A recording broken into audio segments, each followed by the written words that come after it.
महाराष्ट्र शासन पर्यावरण विभागाची पर्यावरणाची दिंडी, पर्यावरणाची वारी पंढरीच्या दारी या ठिकाणी येत असते। महाराष्ट्रामध्ये पर्यावरणाचं जागरण करण्याचं काम या वारीच्या माध्यमातून होतं। आपल्या पारंपरिक संस्कृतीच्या माध्यमातून कीर्तन असेल, भारूड असेल, गोंधळ असेल, पोवाडा असेल, अशा विविध सांस्कृतिक माध्यमातून आपल्या परंपरेमध्ये पर्यावरणाला दिलेलं जे महत्त्व आहे आणि विशेषतः भागवत धर्मामध्ये ज्ञानेश्वर माऊलींपासून जगद्गुरू तुकाराम महाराजांपर्यंत सर्व संतांनी ज्या प्रकारे पर्यावरणाचा संदेश दिला आहे तो पोचवण्याचा प्रयत्न या माध्यमातून आपण करत असतो।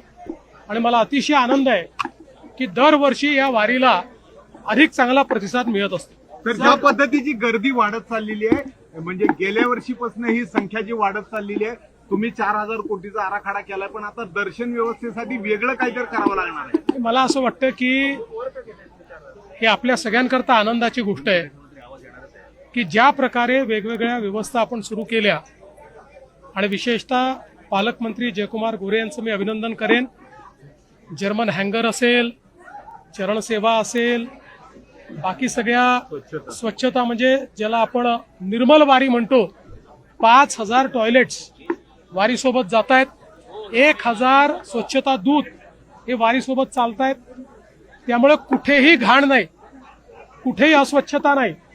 वारीमध्ये विचारांची निर्मलता तर आहेच, पण वारी तिथनं गेल्यानंतर परिसराची निर्मलता देखील अतिशय उत्तम पद्धतीने ठेवण्यात आलेली आहे।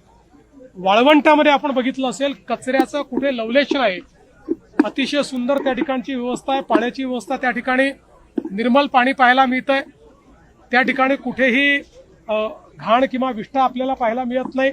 नवीन घाटाची व्यवस्था देखील झालेली आहे, या खूप व्यवस्था झाल्या आहेत। आणि ही गर्दी किंवा वारकऱ्यांची संख्या, भाविकांची संख्या ही वाढतच राहणार असल्यामुळेच हा आराखडा करायचा आहे। आणि मला विश्वास आहे की पुढच्या वर्षी आपल्याला अजून मोठा बदल याच्यामध्ये पाहायला मिळेल आणि लवकरच हा कॉरिडॉर झाल्यानंतर 40 लाख 50 लाख वारकरी देखील हँडल करण्याची कॅपॅसिटी, ती क्षमता ही आपली तयार होईल।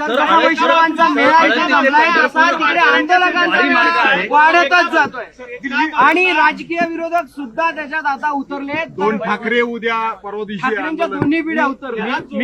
मी एवढंच म्हणेन, लोकशाहीमध्ये आपलं मत मांडण्याचा सगळ्यांना अधिकार आहे। केवळ त्याच्यामध्ये लोकशाही आणि संविधानाची चाड सर्वांनीच ठेवली पाहिजे।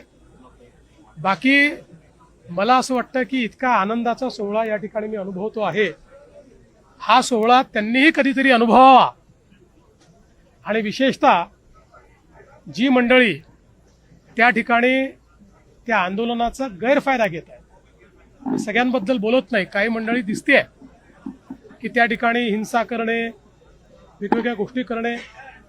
माझी ईश्वराला प्रार्थना आहे की एकदा त्यांनाही वारीत या ठिकाणी येण्याची संधी मिळावी, म्हणजे त्यांचंही विचाराचं प्रदूषण संपेल। सरकारच्या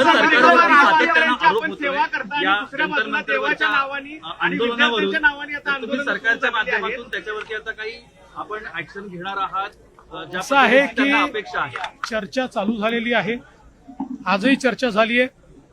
काल सोनम वांगचुक यांनी, आपल्याला कल्पना आहे की त्यांचं जे काही अनशन होतं, उपवास होता, तो त्यांनी सोडलेला आहे, उपोषण सोडलेलं आहे।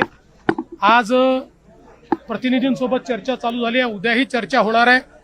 चर्चेतनं मार्ग निघत असतो आणि विशेषतः देशाच्या प्रधानमंत्र्यांनी एक पाऊल पुढे टाकून या ठिकाणी पेपर फुटीच्या आणि पेपर लीकच्या विरोधात अतिशय कडक कायदा, त्यासोबत special courts, fast track courts आणि अपराध्यांना त्या ठिकाणी जरब बसवण्याकरता तात्काळ शिक्षा, हे जे काही विधेयक आणलेलं आहे, मला निश्चित विश्वास आहे की देशामध्ये आमची जी तरुणाई आहे त्या तरुणाईला याच्यामुळे समाधान होईल। राष्ट्रीय स्तरावर जसं आंदोलकांशी बोलण्याचा प्रयत्न होतोय, तसं राज्य स्तरावर आंदोलकांशी बोलण्याचा काही प्रयत्न सुरू आहे? आम्ही नेहमीच बोलत असतो, राज्यात कुठलेही आंदोलन असलं तरी आम्ही बोलतच असतो।